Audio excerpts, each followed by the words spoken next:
21 დეკემბერს ალმა-ატაში თანამეგობრობის დამფუძნებელ შეკრებაზე საქართველოსთან წაგზავნილ დელეგაციას ელცინმა ულტიმატუმი პირდაპირ წაუყენა. Წამოსვლის წინ ელცინმა არაურაზროვნად გამოგვეცხადა, რომ დილის 8 საათამდე ველოდები გამსახურდიას ზარს, რომ ის ხდება SNG-ს წევრი. წინააღმდეგ შემთხვევაში გექნებათ პრობლემები. მეგობრებო, დღევანდელი სიტუაცია საქართველოში ძალიან მაგონებს 1918-21 წლების სიტუაციას. გამსახურდიამ გაერთიანებაში შესვლაზე უარი თქვა. მოსკოვს გადახვეწილი მოღალატე ქართველები მართავდნენ ყველაფერს, აი ამ მეორე ანექსიას ამზადებენ მეგობრებო. ელცინის დანაპირები წამების სიზუსტით შესრულდა. დილის 8 საათზე თენგიზ-კიტოვანის გვარდიელებმა მთავრობის სასახლის შტორმი დაიწყეს. სუფიან ბეპავი თბილისში საკუთარი კაბინეტიდან აკვირდებოდა მოვლენებს. ომის პირველ დღეებში სამთავრობო ძალებმა მეამბოხეები რუსთაველიდან გარეკეს.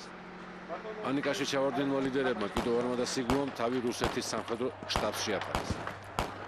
და აი რუსულმა არმიამ გახსნა საწყობები და ოპოზიცია ახალი იარაღით მოამარაგა. დამარცხება დაუშვებელი იყო.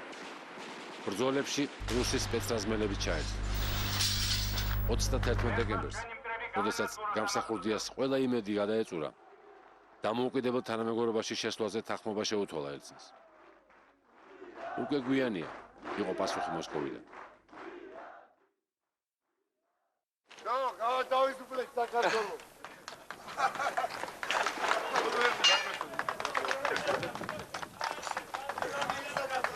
გაგემარჯვეს, აბა გაგას.